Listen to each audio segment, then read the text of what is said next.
Let's keep it going here. ACC, one of the best rivalries, not only in college basketball, but in all of sports. UNC, a 13.5-point dog at Cameron Indoor against the Duke Blue Devils. Total of 149.5, 6:30 p.m. Eastern Time tip on ESPN. We know who will be on the call. Friend of the show, Jay Billis. He'll be back on this podcast in March. Justin, I have some notes here for this one, but I'll tip it off with you. What say you per shot quality? UNC, baby. Give Whoa. me the Tar Heels. I'm taking the points, 13.5.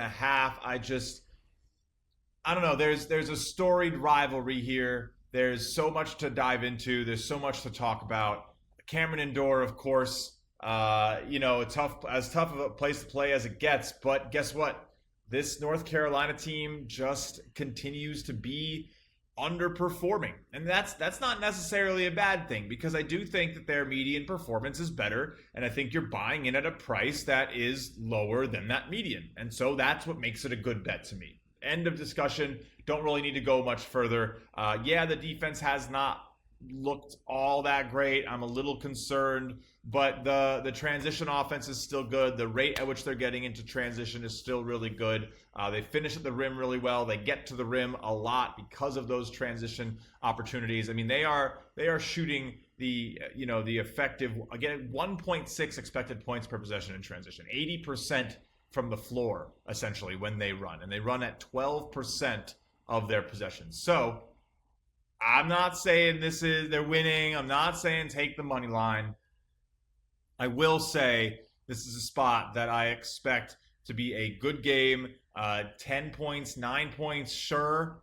15, 14 feels a little big to me. It just does. The Duke defense expected to be allowing 1 point per possession in conference play. They are allowing not 0.9 points per possession. Teams just can't hit anything in the mid-range, can't hit anything at the rim, not hitting shots in the post. I just think North Carolina probably brings in a little bit of a better talent level than what we're seeing across most of the ACC right now. This is one of the worst years for the ACC we've seen. I mean, Duke playing against Wake Forest, Boston College, Miami, Florida, Notre Dame, Pittsburgh, SMU, Virginia Tech. Yeah, NC State, a decent game. They gave them a good little run there at home. It was an 8-point game. You don't think North Carolina can come in and give them something similar? I don't think the ACC is good, but don't let that confuse you with UNC not having talent and recruiting depth and still being a blue blood underneath. This is their game of the year. I think you take those points, you take them confidently.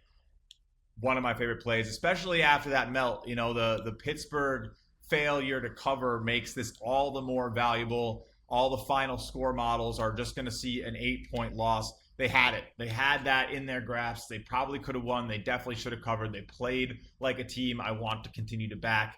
I don't ever get upset about a final minute melt. It is not predictive, especially when the data tells me they are what they looked like in the first 35 minutes, not the last 5. So let's ride Tar Heels. One of my favorites. Should be a fun one. Yeah, I'm stoked to watch this one, even though the spread is big. I agree. Get up game. This is your Super Bowl. I know that's cliche, but it's true. It's true.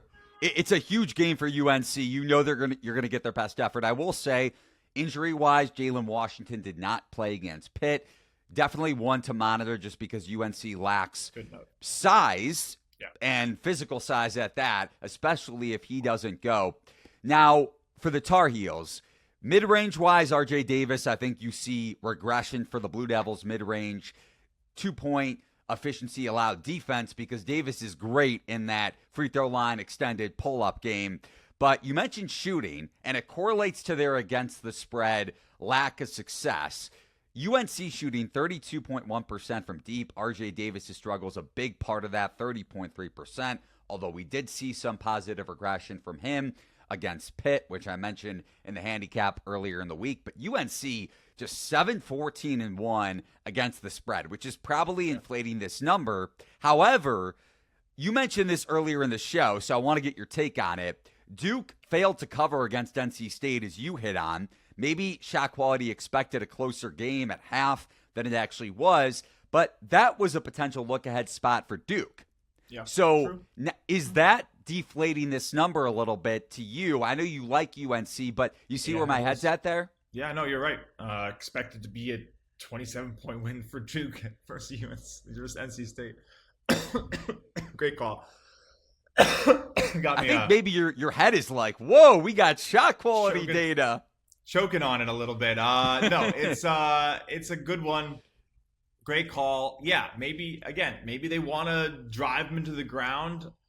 I don't know. Again, I think the line's probably a little bit overinflated. Just the base level of the model's misunderstanding the UNC team by a few points. I'll tell you right now, where we have them is sitting as a 123.99. What Ken Palm is going to get them as, I'll tell you in a second, North Carolina. Ken Palm's going to have them at 116.98. So the defense a little bit better, but the offense significantly worse. Again, the 123 offensive rating is a lot more akin to Duke. So if they do perform to what shot quality expects, this should be a pretty close game. I mean, it's going to be 11, 12 points, 9 points, but it's 13, 14 is definitely higher than what we would expect. I don't think we have projections up yet for the next day, so I can't tell you what our RAPM is spitting out there. But yeah, no, this is a spot where I expect likely should be 10.5 is probably what I make this. So if you can get that 13.5, I'll be playing it. Wouldn't really go much lower than 12.5. Stay away from me, but I get your points. I'm just a little bit worried if Washington doesn't go and UNC. Yeah, no, again, if injuries, of course, a big part of the game. I a lot of respect for people who tell me I don't even bet a game until close because the injuries can be so bad, especially if you're, betting bigger. I get it, or betting selectively. But, for my style, volume betting, I'm going to take those wins and losses with injuries, with closing line value, and I'm going to assume that they kind of just even out to either side, and I focus in on the other 60% of games where that doesn't happen, and I actually try to prove my edge in games that are just variability exercises. Another injury that we haven't touched on, and I know it's on the smaller end for Duke, but Malik Brown with that knee injury, he's Duke's defensive stopper off the bench.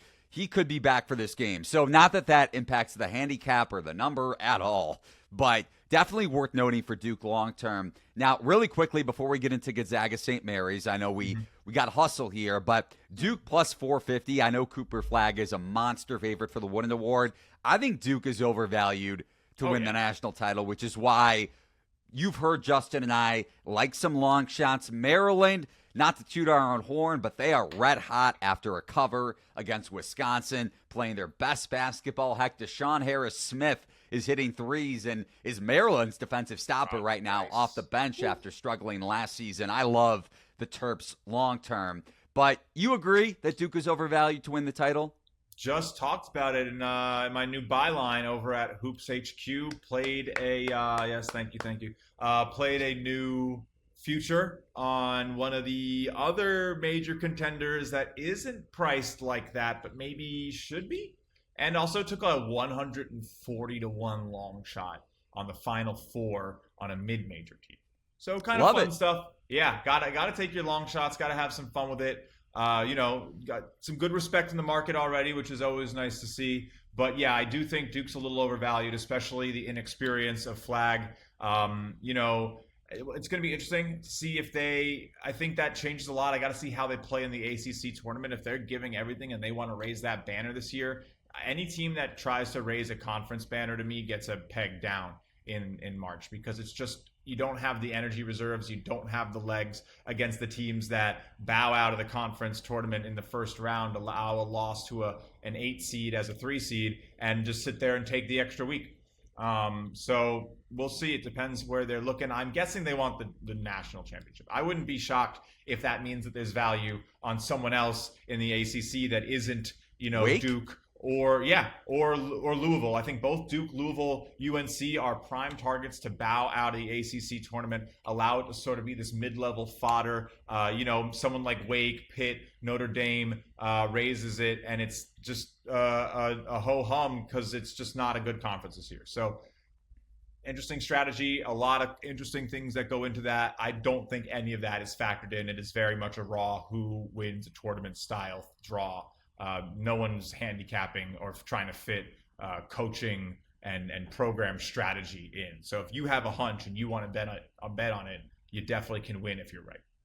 I actually think Wake Forest, not only the ACC tournament, but because of the market perception of the ACC overall, really quickly before we get to Gonzaga St. Mary's. Making sure my cat's chilling. My bad. Okay, no, you're good. You're good. Just wanted to Wake Forest in the NCAA tournament, if they get in, I think is going to be undervalued enough where you could be looking at a team, a dark horse in a very poor conference that, again, the market is going to account for, maybe undervalued in March. Just saying is all I'm saying.